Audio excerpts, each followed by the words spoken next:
WhatsApp guys, ഒരു വലിയ ഇടവേളയ്ക്ക് ശേഷം എല്ലാവർക്കും അടുത്തൊരു വീഡിയോയിലേക്ക് സ്വാഗതം. ഞാൻ ലാസ്റ്റ് വീഡിയോ അപ്ലോഡ് ചെയ്തിട്ട് ഇന്ന് ഓൾമോസ്റ്റ് ഒരു 5 മാസവും 10 ദിവസമൊക്കെ ആവുന്നുണ്ട്. എനിവേ ഞങ്ങൾ ആക്ച്വലി വീടൊക്കെ ഷിഫ്റ്റ് ചെയ്ത് അതുപോലെ തന്നെ ജോബ് ചേഞ്ചൊക്കെ ആയിട്ട് കുറച്ച് തിരക്കിലായിപ്പോയി. എനിവേ വലിച്ചു നീട്ടാതെ തന്നെ ഇന്നത്തെ വീട്ടിലേക്ക് നമുക്ക് കടക്കാം. ഇന്നത്തെ ടോപ്പിക്ക് വേറൊന്നുമല്ല, നീഡിൽ ഡ്രോപ്പിനെ പറ്റിയാണ്. എന്താണ് നീഡിൽ ഡ്രോപ്പ്, എന്ത് സിഗ്നിഫിക്കൻസ് ആണ് നമ്മുടെ ഡെയിലി റൈഡ്സിലുള്ളത്, അതുപോലെ തന്നെ വൈ ഇറ്റ് മാറ്റേഴ്സ്. എല്ലാ കാർ ഓണേഴ്സും ഇത് കണ്ടിട്ടുണ്ടാകും. നമ്മൾ കാർ സ്റ്റാർട്ട് ചെയ്യും ആൻഡ് RPM കുറച്ച് നേരത്തേക്ക് നല്ല ഹൈ ആയിട്ട് തന്നെ റേസ് ആയിട്ട് നിൽക്കും. After some time it drops down to idle. So നിങ്ങൾ എന്താ ചെയ്യാറ്? കാർ ഐഡിൽ ആവാനായിട്ട് നിങ്ങൾ വെയിറ്റ് ചെയ്യാറുണ്ടോ, അതോ ഗിയർ ഷിഫ്റ്റ് ചെയ്ത് നിങ്ങൾ ഡ്രൈവ് ചെയ്ത് പോകാറുണ്ടോ? Let me know in the comment section down below.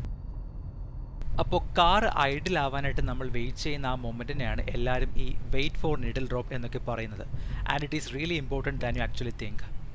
Analogue ക്ലസ്റ്ററിൽ മാത്രമേ നമുക്ക് ഈ RPM നീഡിൽ കാണാൻ പറ്റൂ എന്ന് വെച്ച് ഡിജിറ്റൽ ക്ലസ്റ്ററുള്ള കാർസിൽ ഇതില്ല എന്നല്ല. നിങ്ങളുടെ കാർ ഐഡിൽ RPM എത്തുന്നത് നോക്കിയാൽ മതി.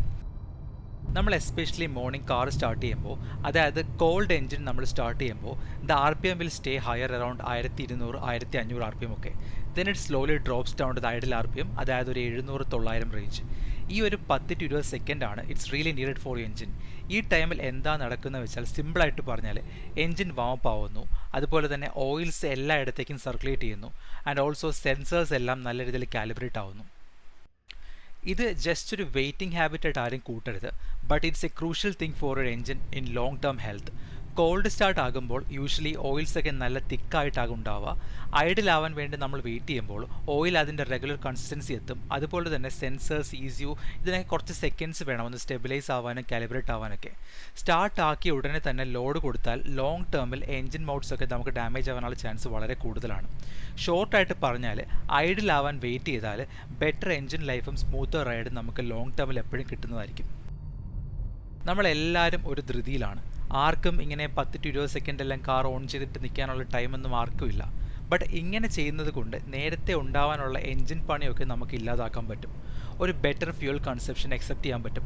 അതുപോലെ തന്നെ എൻജിൻ നോക്കിങ്, ഇങ്ങനെയുള്ള എല്ലാ ഇഷ്യൂസും നമുക്ക് ഒഴിവാക്കാൻ പറ്റും ഇത് നമ്മൾ ഫോളോ ചെയ്ത് കഴിഞ്ഞാൽ. ഇവിടെയാണ് നമ്മുടെ ഡെയിലി ലൈഫിലെ ഒരു സ്മോൾ ഹാബിറ്റ് ഒരു ലോങ് ടേമിൽ ഒരു ബിഗ് ഡിഫറൻസ് ഉണ്ടാക്കുമെന്ന് പറയുന്നത്. ഇനി എൻ്റെ കയ്യിലുള്ളത് സ്കോഡ സ്ലാവിയാണ്. ബട്ട് ഇത് എല്ലാ കാർസിലും നോക്കേണ്ട ഒരു കാര്യമാണ്.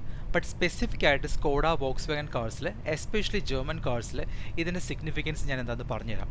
വളരെ സെൻസിറ്റീവ് ആയിട്ടുള്ള ECUം സെൻസർ സെറ്റപ്പാണ് ഈ കാറിലുള്ളത്. അതുപോലെ തന്നെ they are tightly tuned. So oil circulation and sensors calibration ഒക്കെ വെരി ഇമ്പോർട്ടൻ്റ് ആണ് ഈ കാറുകളിൽ. നമ്മളിത് ഫോളോ ചെയ്തില്ലെങ്കിൽ ഉണ്ടാകുന്ന വളരെ കോമൺ ഇഷ്യൂസ് എന്ന് വെച്ചാൽ, ഒന്ന് RPM ഫ്ലക്ച്വേറ്റിംഗ്, അതുപോലെ തന്നെ EPC warning error, poor called start. ഇതൊക്കെ കുറച്ച് റീസൺസ് ആകാം നമ്മളിത് ഫോളോ ചെയ്തില്ലെങ്കിൽ ഉണ്ടാവാൻ പോകുന്നത്. അതുപോലെ തന്നെ നമ്മളെപ്പോഴും എൻജിനൊരു ബ്രീത്തിങ് സ്പേസ് കൊടുക്കുക, നമ്മൾ അതിൽ ലോഡ് കൊടുക്കുന്നതിന് മുന്നേ ആയിട്ട് തന്നെ. സോ അത്രയേ ഉള്ളൂ ഇന്നത്തെ വീഡിയോ. കാർ സ്റ്റാർട്ട് ആക്കിയിട്ട് എൻജിൻ RPM ഒന്ന് ഐഡിലാവാനായിട്ട് നമ്മളൊരു 15 to 20 സെക്കൻഡ് വെയിറ്റ് ചെയ്യുന്നത് കൊണ്ട് you can save thousands in repair cost and also engine condition എപ്പോഴും ബെറ്റർ ആയിട്ട് തന്നെ കീപ്പ് ചെയ്യാൻ പറ്റും. അപ്പോൾ എല്ലാവർക്കും വീഡിയോ ഇഷ്ടമായിട്ടുണ്ടെന്ന് ഞാൻ കരുതുന്നു. Please like the video and subscribe to the channel for more videos like this. Car ഉള്ള നിങ്ങളുടെ ഫ്രണ്ടിന് ഇത് നിങ്ങൾ ഷെയർ ചെയ്യുക. അതുപോലെ തന്നെ ഇലക്ട്രിക് ഉള്ള ആൾക്കാർക്ക് നിങ്ങൾ ഷെയർ ചെയ്യേണ്ട കാര്യമില്ല, because it's of no use. So anyway, next വീഡിയോയിലേക്ക് കാണാം. Until then, peace out.